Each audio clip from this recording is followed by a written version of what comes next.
good morning. My mic wasn't on. Good morning. Welcome. Welcome to Universal Spirit Center.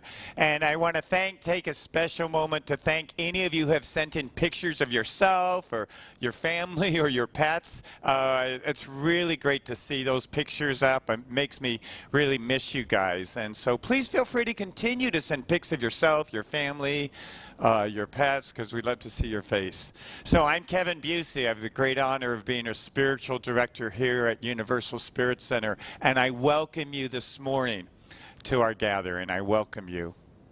So we come to you through Facebook, through YouTube. Subscribe us on YouTube, like us on Facebook, and we come to you also live stream through our website.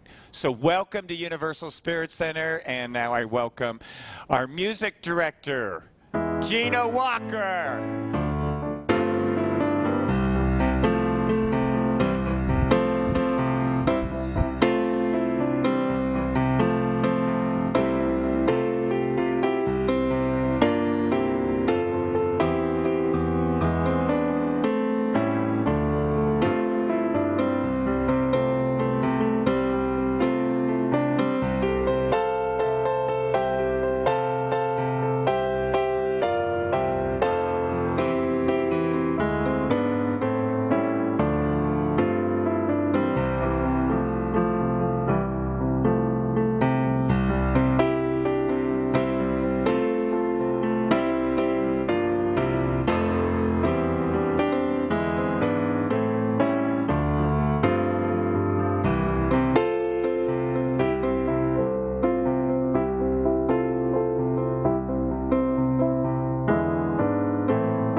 I'm choosing love today.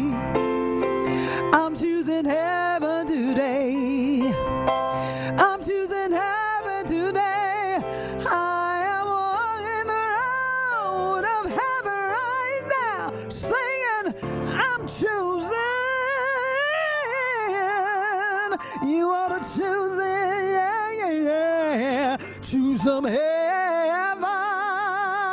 today.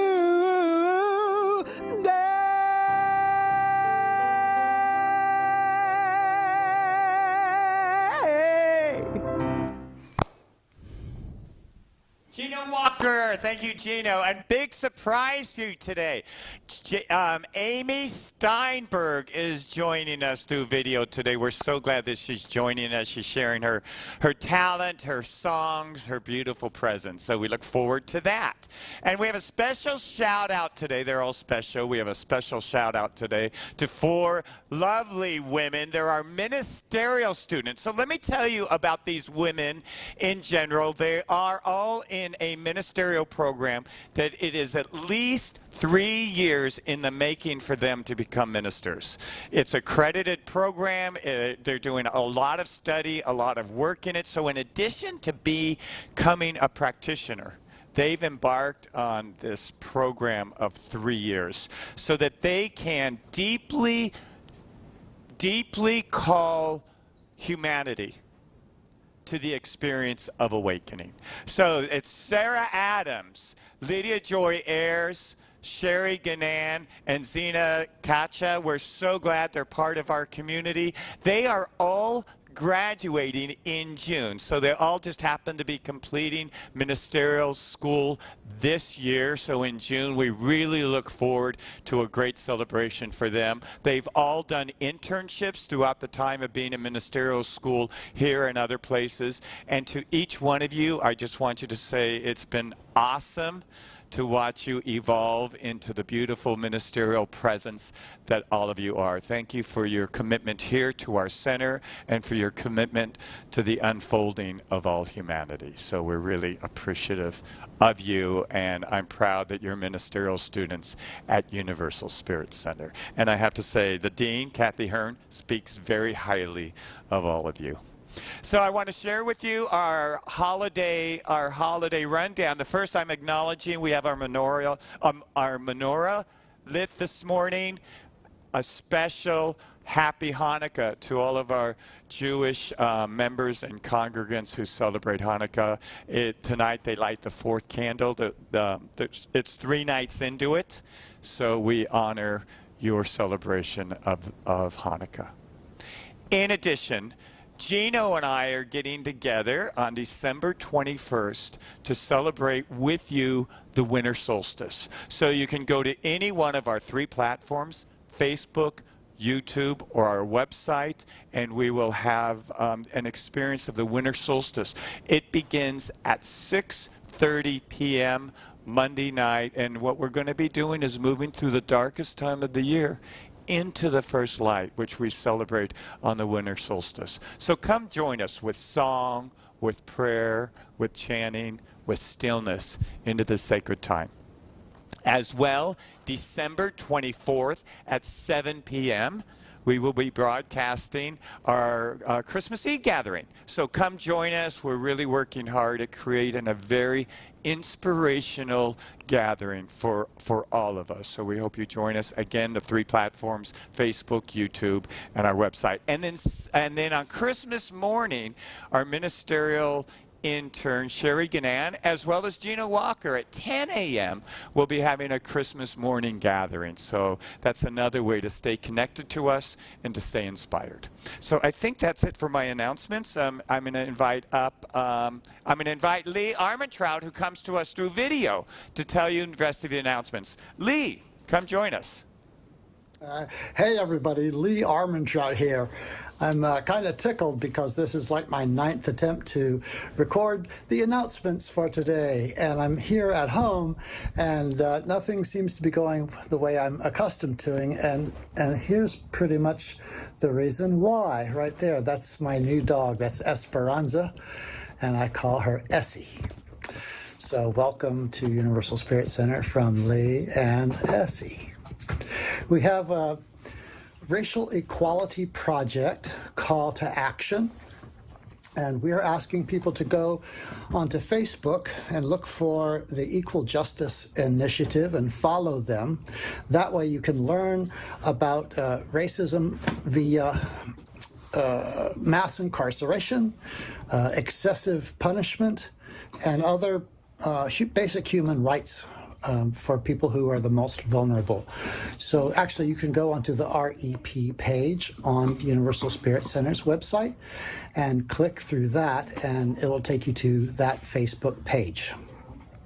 So I have a personal announcement here to invite you to come every Sunday at noon and to walk across the Laurel Street Bridge. What we do is we walk across the bridge, across the park, and across the footbridge to the Rose Garden, and then back again. So 2 ideas about that. One is it's a safe social way to connect with one another on a Sunday. And the other is this idea of bridging the gap. Bridging the gap or the perceived differentness from people who identify as red or blue or whatever. And so the only thing that we do when we walk across the bridge, it takes about 45 minutes, is that we refrain from talking about otherness or any us and them kind of conversation. So we meet at the dog park side of the beginning of the bridge at 12 noon, and we take off walking exactly at 12. So if you run a little bit late, look for us a little bit ahead into the park. And I really do hope you join us for Bridging the Gap. Bridging the Gap. So thanks for your attention for the announcements, and I'll see you later. Bye. So I want to acknowledge Lee for starting up that experience of Bridging the Gap. It's a really awesome experience. So this morning we're lighting our memorial candle. Our beloved Barb Maxfield's father made his transition this last, I think, Thursday morning. She had helped him move out the last couple weeks from Madison, Wisconsin to be with her, to enjoy the sunshine of Southern California. And he made his transition, I think it was on Thursday morning. So I light the candle in honor of her father, Rick Maxfield, who made his transition. So there he is, good-looking guy. So I'm going to invite you to take a breath. And as I light this candle, I'm going to invite you to place your hands over your heart. Take a deep breath in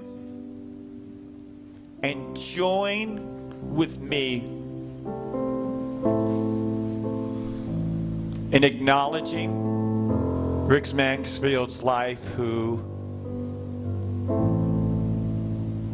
ascends on forever. But even though his soul is no longer contained within his body, that his spirit soars up to its next full expression. So we know right now that Rick is surrounded in love, that he is safe, and that he easily steps into his next greatest expression. And so we know for Barb, for her wife Chris, we know for the entire family, the peace that we experience when we know that life is forever. We're grateful for who he was on this planet. We're grateful for his loving daughter who really cared for him in his last months. And let's take a moment and remember in our hearts all of our loved ones who have made their transition.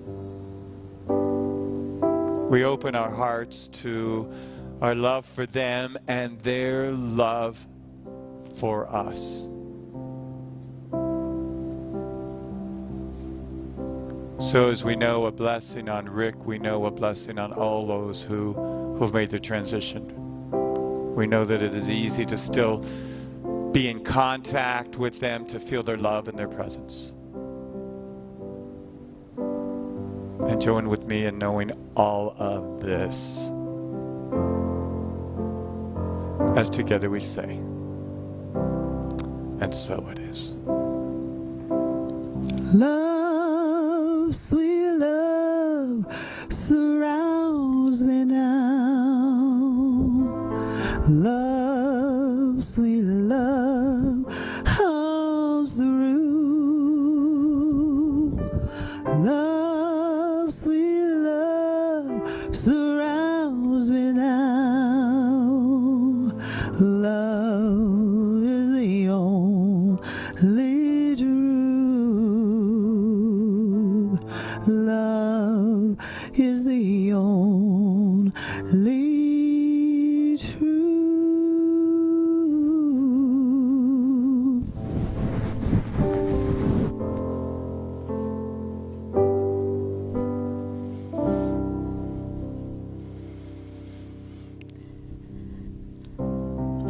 Good morning. My name is Mary Lenigro. I am one of the prayer practitioners here at Universal Spirit Center. This morning I have the honor and pleasure to share with you our reading, a moment of meditation, and then lead us out in a prayer.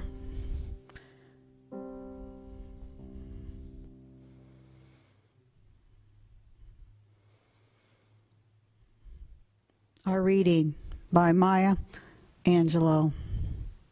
It's one of the greatest gifts you can give yourself, to forgive everybody.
When we forgive, we are handing out love. When we forgive ourselves and others, we deepen in the divine, this one universal intelligence, this one love. As we forgive, we know, as we know, we sink into our soul. We quiet and we love. As we forgive, we know the truth. We know the truth of the divine. We have greater love for self and for others, greater appreciation for those around us that surround us, that divine intelligence. We also know and love deeper the memories of those who have transitioned but are here in spirit form, always. We somehow deepen in our humanity because we know, because we have forgiven. The best give of all is to forgive ourselves and others. I know this to be true for myself. Therefore, I know it to be true for every person here in this Zoom world at this time, and my fellow spirit beings who happen to be here in physical form with me now, and those that have walked before us. They know this to be so, and they are guiding us. And how I feel that love and know it to be so. And I forgive. And so it is. Good morning, Universal Spirit Center. Happy Hanukkah, happy holidays. You are the light.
Amy Steinberg, so good to see you and to hear you, Amy. We miss you. Thanks for your early morning text. I know I haven't replied to you yet, but we sure miss you. And, you know, it makes me think how blessed we are. All of our music directors have really been great. We've had 3. Devavani, who is with us for, I don't know, 15, 16 years. Amy, who rocked the house, and Gina Walker, too. We're just really good manifestors for music directors.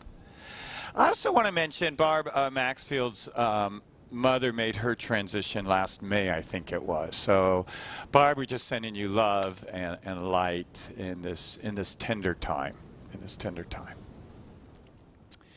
So I love the reading, or actually the sentence that Mary read by Angelou. She said, "It's one of the greatest gifts you can give yourself to forgive.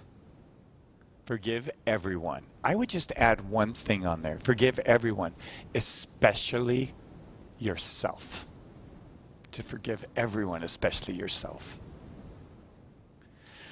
So it's been a while since I've talked about my spiritual teacher. For those of you who had not been around when I've talked about him before, I've had a spiritual teacher now for about 2 years.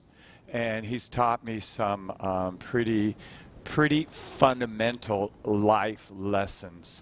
And one of the things he's taught me is something about relationship that honestly is the foundation of all relationships. And that's what I kind of want to talk to you about this morning. So my spiritual teacher, his name is Henry. And we have a picture of Henry. Henry is my partner, Tim's, and my dog. There is Henry, who you've heard about in the past. And I was sitting actually in the backyard, and he came out and joined me in the back. So that's Henry right there. So Henry is a 3-year-old, I think, Afghan German Shepherd mix. And we got him at 8 months old, and we got him from the streets of Tijuana.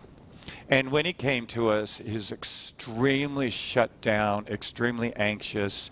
He shut down emotionally. He was very, very disturbed. He would not let us pet him for, I don't know, 6 months, 8 months. Anytime we'd run into or we'd walk into a room, he would run out of the room. It was very, very disheartening, you know, to come home from work and go to have your dog greet you and him run from you. So my partner Tim and I really committed to this guy, and through various trainers, through medication, through exercise, through lots of love, he's really evolved. He's really much more engaged with us. In fact, if we're at a certain part of the house, he'll come into that certain part of the house. What I see so much in him is the kind of push-pull and love that we see you know, in ourselves, that push-pull and love. But he's just so much better. Now I come up from work, he'll wag his tail, and he'll come up. I don't come home from work, but when I come in from the office or whatever, he'll wag his tail, he'll come up and lick me. So he's made a lot of progress. The fundamental learning, teaching that I've got from him has really shifted my view in all relationships. And it's this: to love him even though he doesn't meet my high expectations of what I want in a dog. That when I have high expectations of him, it actually has caused me frustration, impatience, taking behaviors personally, or withhold. So just consider that, how high expectations that we might have in relationships might do more harm to relationships than good. Simply what we're doing with our high expectations is we're wanting someone to be a certain way before we love them. And you know, certainly we you know, those of us who get dogs want that affection and that interaction. But what I got most fundamentally is to love him, love that dog, just exactly how he is. So one of the things that I did in order to get assistance in working with him, I've shared this about a year and a half ago, but I want to share it again. About a year and a half ago, is I went to a dog psychic, an animal psychic. I know I'm that guy. I'm that guy that goes to an animal psychic. I did. And because I was just like trying to figure out how to work with this dog. And she said something very significant to me. She said that he feels, so first off, I don't know if I believe in animal psychics, but what she said was absolutely on target. She said he's afraid that he won't live up to the high expectations that I have of him, and that he can't, and that he's afraid that I'll give up on him.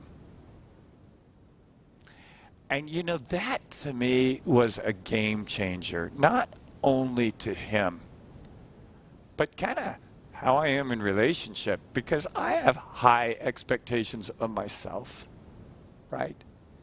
And frequently in relationships, I kind of transfer those off to other people.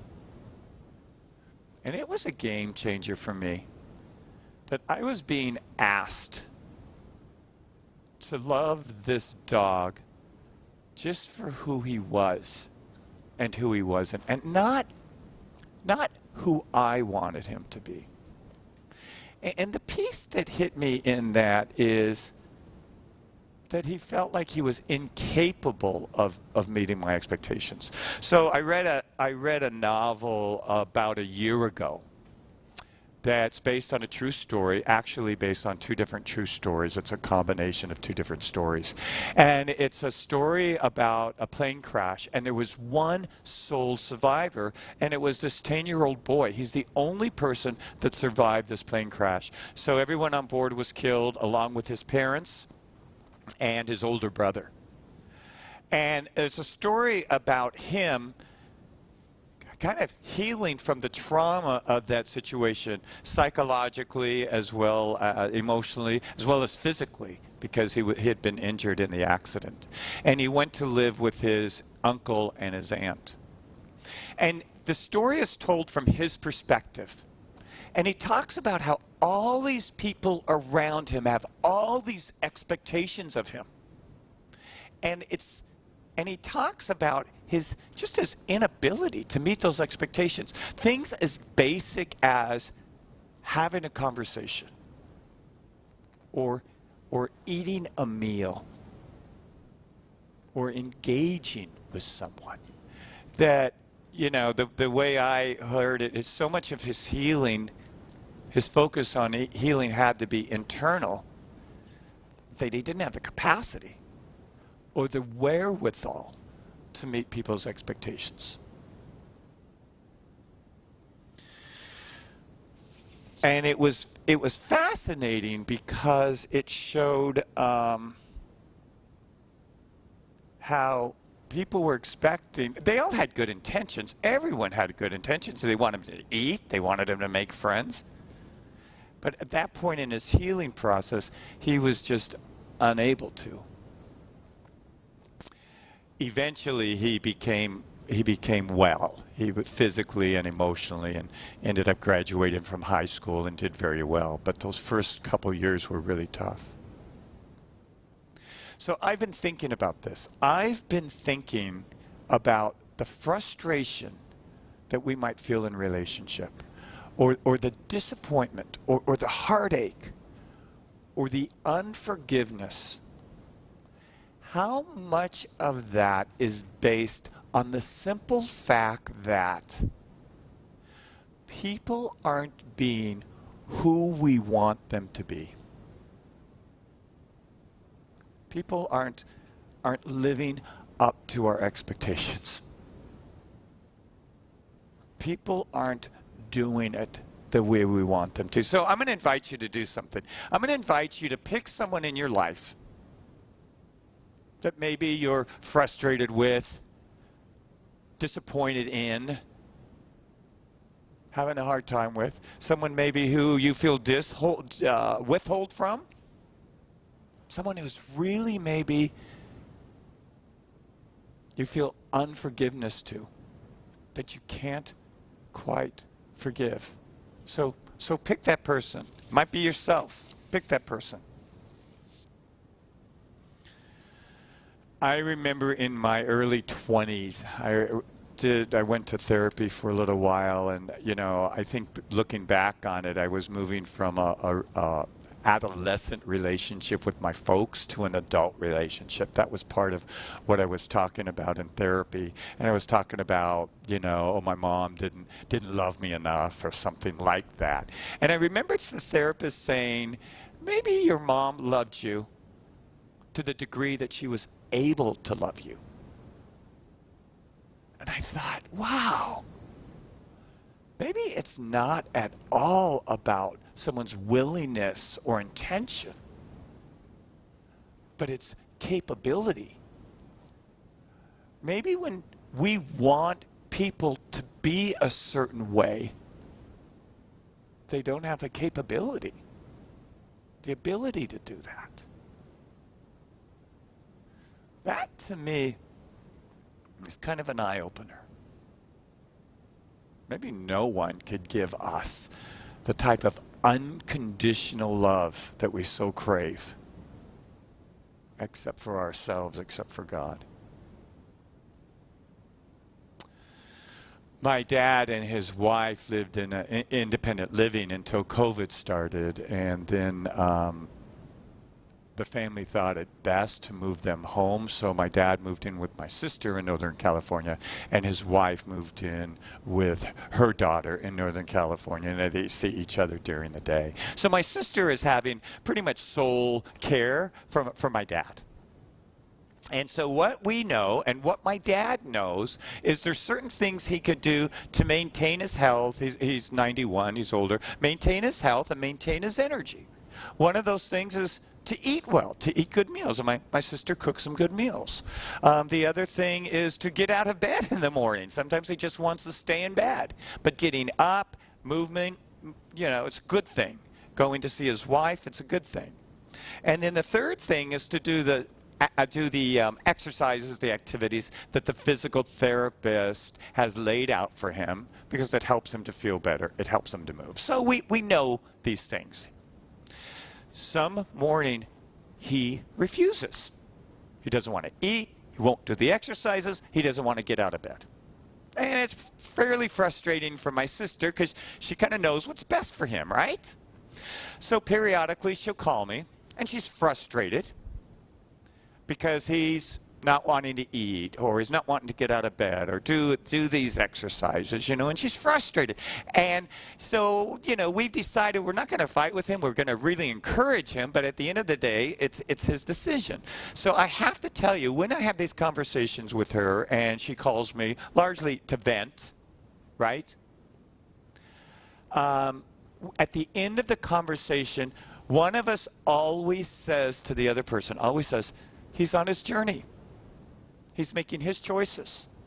There's some point in which we just have to step back and say, he's on his own process. We can't make him do anything.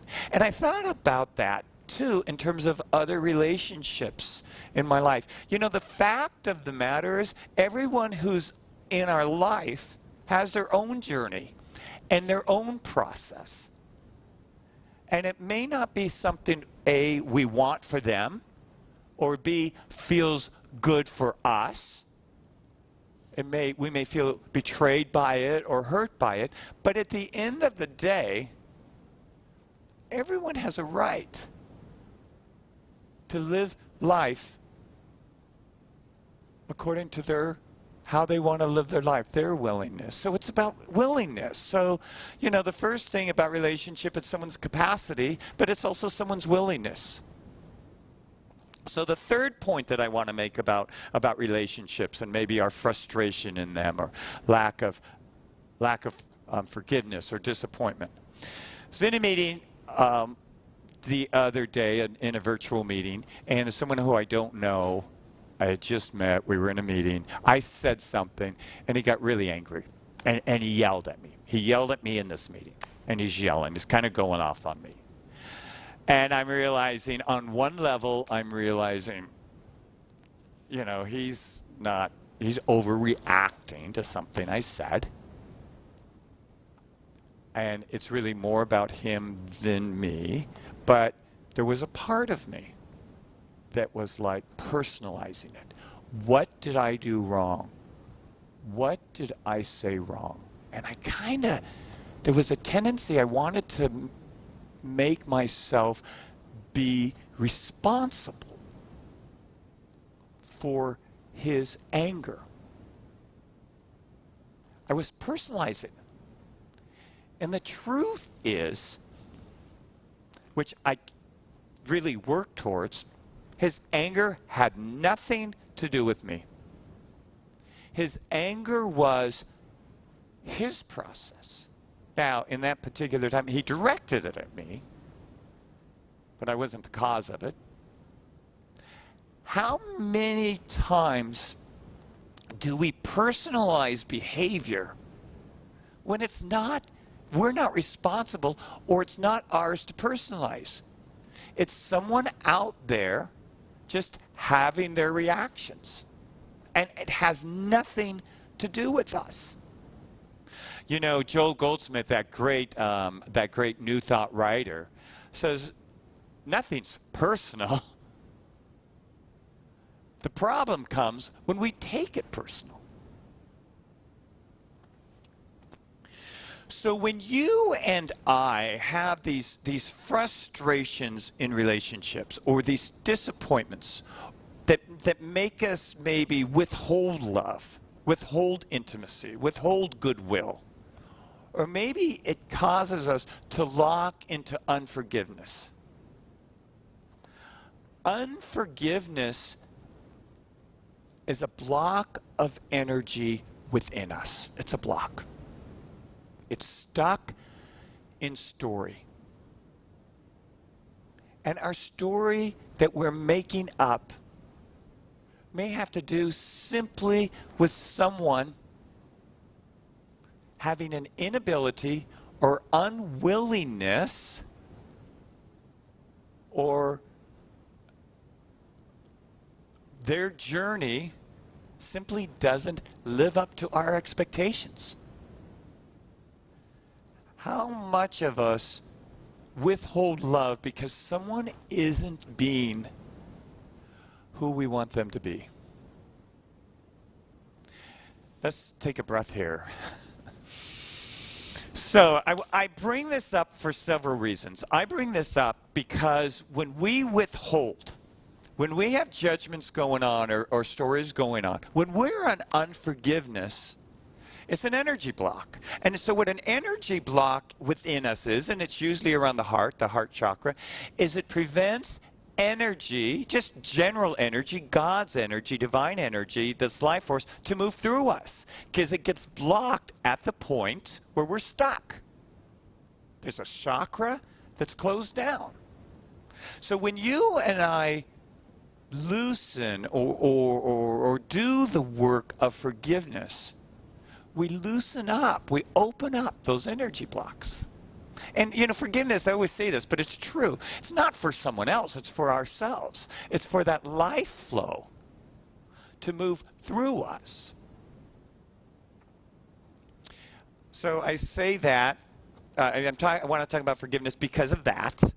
I'm talking about unforgiveness today because it's good for me to periodically look at it. Where have I gathered unforgiveness in my relationships?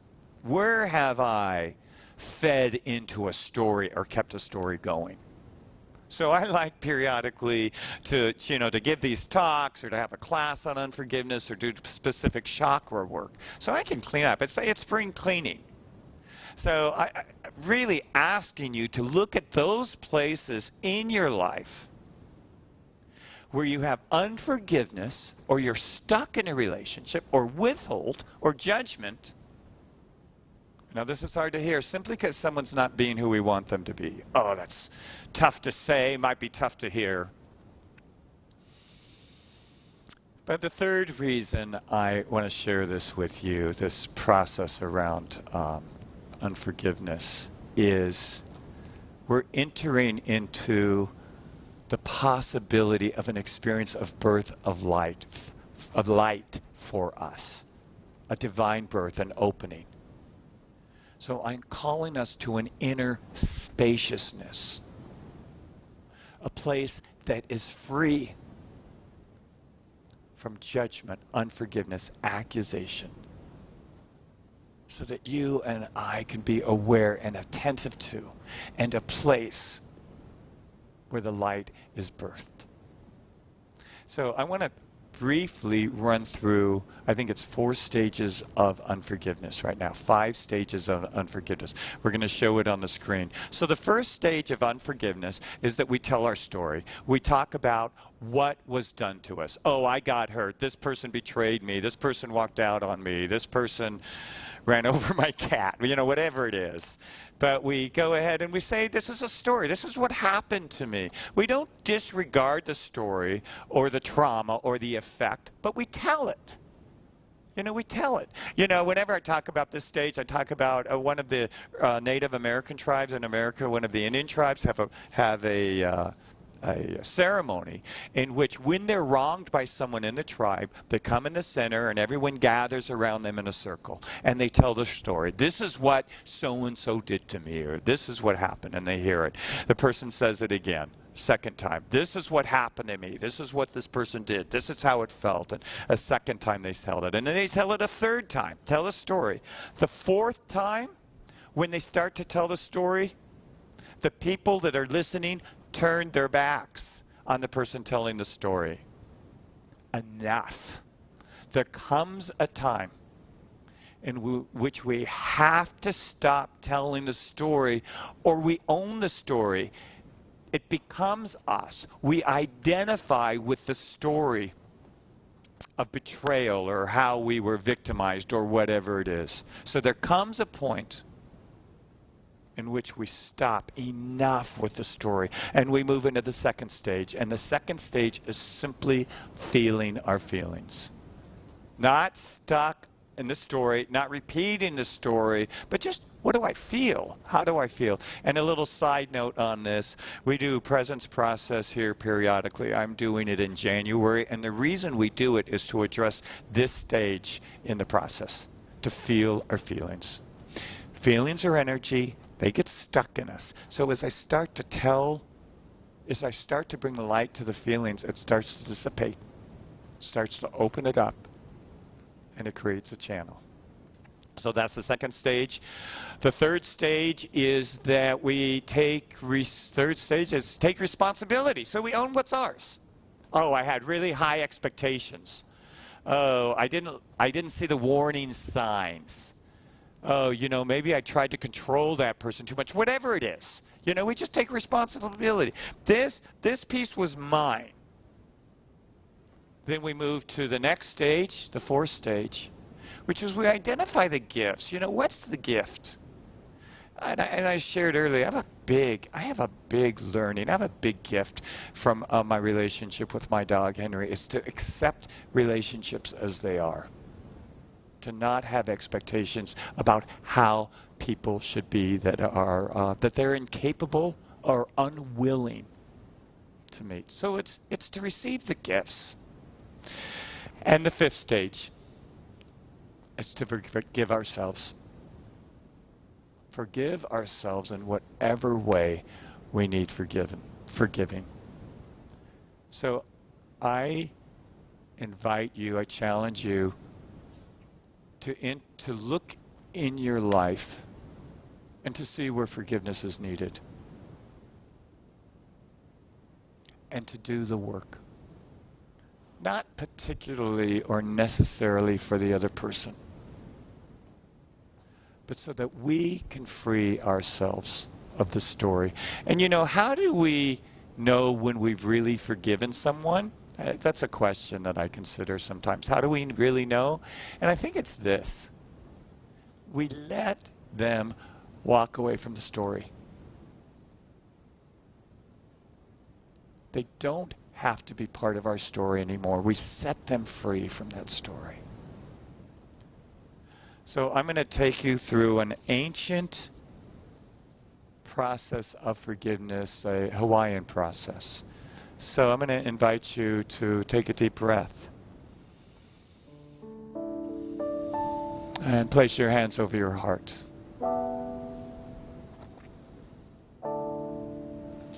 And let come forth in your mind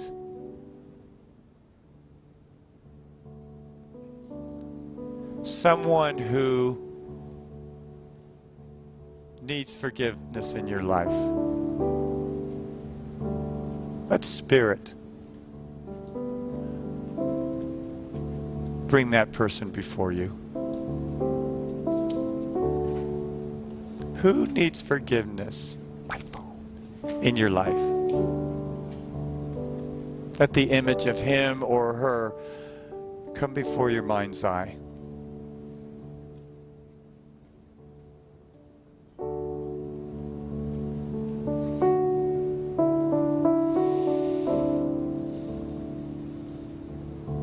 And as they are in your mind's eye, say to them, I'm sorry. I'm sorry for expecting too much. I'm sorry for needing you to be maybe who you're not. I'm sorry for maybe not being available to you. But just repeat in your mind's eye, I'm sorry.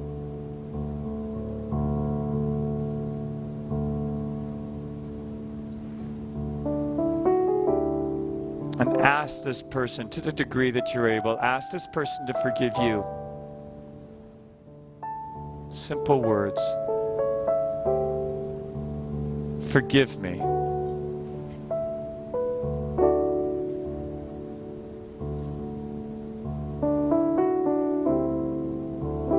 And to feel the gratitude of that forgiveness. Simply say, thank you.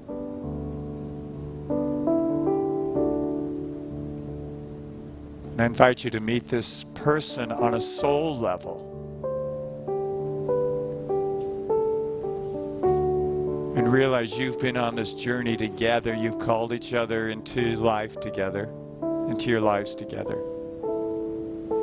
And simply state, to the degree that you're able, I love you.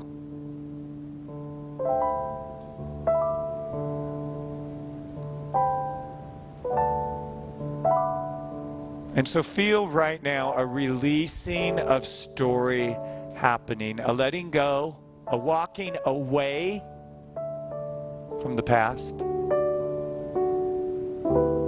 and open to the power and the grace of forgiveness. Feel yourself being forgiven. Feel yourself being deeply loved.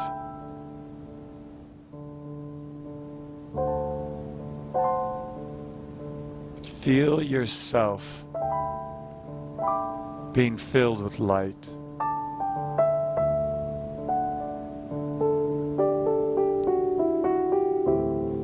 So we breathe into this energy of light, of love, of forgiveness. In this moment, we release old stories. We walk away. We turn our backs. And we move into the power of forgiveness. So let's know this for ourselves and for each other, for our nation and for our planet. So taking a deep breath in. Let's own the light. Let's own it. Let's accept it and be it. And join with me in knowing all this as we say together. And so it is.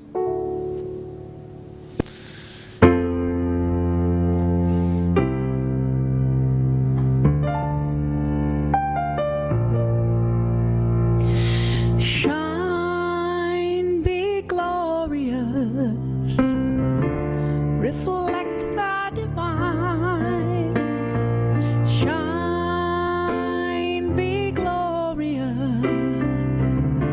reflect the divine. Spirit of mine, Spirit divine, let me shine your light.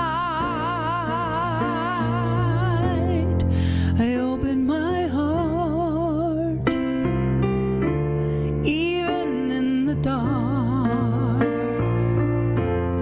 The light of my God always shines bright, even in the night. Hey, shine, be glorious, reflect the divine. Shine, be glorious, reflect the divine. Spirit of mine, Spirit divine, let me shine your light. Let me be a vessel, let me be a vessel, let me be a vessel of love.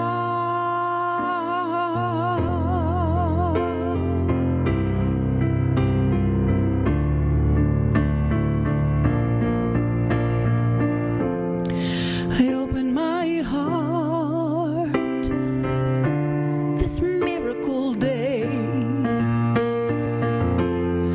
The love of my God gives me all the good I can take. Shine, be glorious, reflect the divine. Shine, be glorious, reflect the divine. Spirit of mine, Spirit divine, let me shine your light. Let me be a vessel, let me be a vessel, let me be a vessel of love. Let me be a vessel, let me be a vessel, let me be a vessel of love. Let me be a vessel, let me be a vessel, let me be a vessel of love.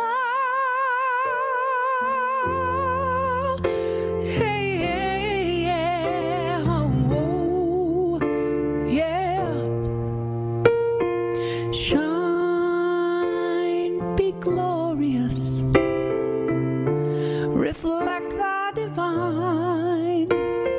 Shine, be glorious, reflect the divine. Spirit of mine, Spirit divine, let me shine your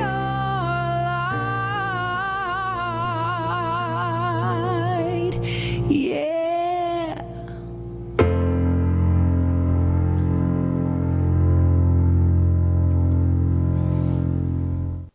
Ah, Amy in the house. Always good to hear you and see your beautiful face.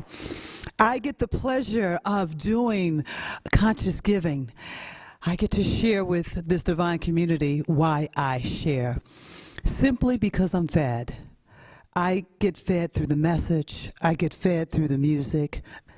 I get fed through this community. And so in doing that, it is my joy, it is a pleasure to give back to that which constantly is giving to me, to the world, to the universe. So it is so wonderful to share this divine consciousness, to be awake, to enjoy the sharing, to look forward to this divine time, to share my goods through finances, through my time, through my prayer work, through every loving hug that I send in a text, every rainbow, which the Rev, by the way, loves, every unicorn that I send out. So it is absolutely this divine joy. So I ask you to join me on this time to share, to give to a community that is constantly giving, doing, being a part of this universe in a global way, standing in the true word of what we are, divine magnificence. So I thank you, I thank you, I thank you, and I'm just so grateful. Grateful to be here, grateful to share. Gratitude before me, gratitude behind me, gratitude to the left of me, gratitude to the right of me, gratitude above me, gratitude below me, gratitude within me, gratitude all around me. I'm so grateful. I'm so grateful. I'm so grateful. I'm so grateful. I'm so grateful. I'm so grateful. I'm so grateful. In that gratitude, we have a wonderful special guest subbing today, Mark Danikovsky. Did I kill your last name? Close counts. Mark is here. I love playing with Mark. It is absolute joy to have him in the house sharing his divine music and space with us.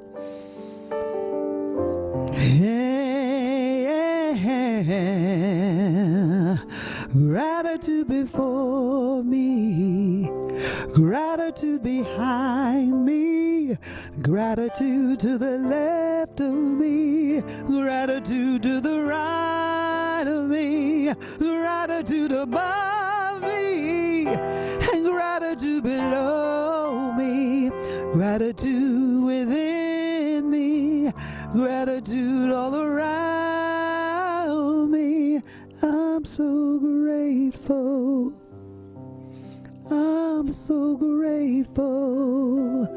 I'm so grateful. I'm so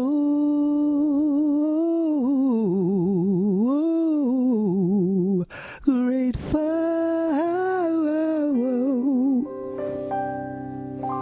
Thank you, USC.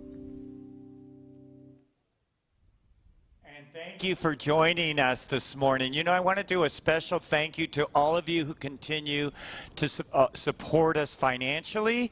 We've concentrated on giving money to places in San Diego, the San Diego Food Bank, in order to assist people with food during this pandemic. So know that 10% of what you give us goes out to feed the world, literally to feed the world. So thank you for those of you who support us financially. Thank you for all of you who engage with us, who participate on our online activities. I want to again acknowledge Mark D, who is filling in for Linda this morning. Thank you, Mark. Amy Steinberg. We love you, girl. Thank you for being with us this morning. You're beautiful. Gino, thank you for your awesome music. Mary Lanigro for your inspiring prayer and for being with us this morning. Rich O, who's behind the camera and the scenes, and as always, Corey. So thank you for joining us. I'm going to invite you to please extend your hands out, taking a deep breath in. And feel the love. Feel the presence. Feel the spirit of the divine move through you and fill each cell. And let's take this energy, this life force, this divine love, and surround our beloved planet during these sacred days, these holy times. We extend our love as a mighty blessing upon our nation, and upon our planet, blessing all beings in a sacred divine hold.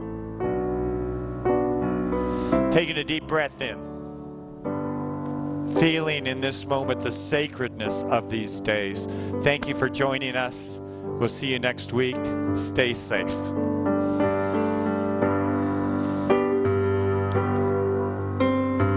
I am the light, I am the light, I am the light of this world.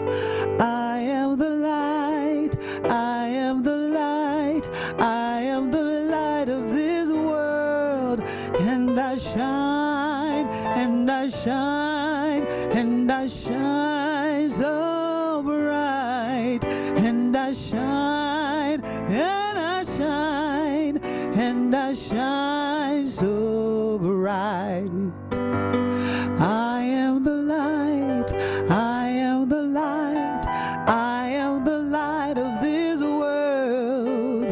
I am the light, I am the light, I am the light of this world. And I shine, and I shine, and I shine so bright. And I shine, oh I shine, yes I shine so bright.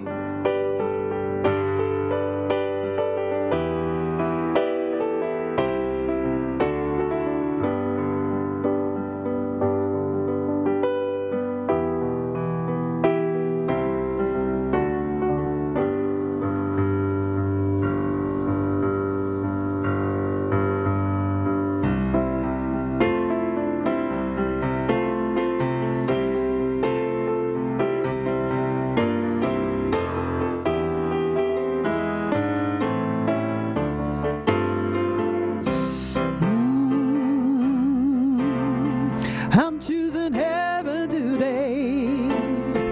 I'm choosing heaven today. I am walking the road of heaven right now, singing, choosing heaven today. I'm choosing love today. I'm choosing love today. I am walking the road of heaven right now, singing, I'm choosing love today. Sweet Spirit, sweet Spirit.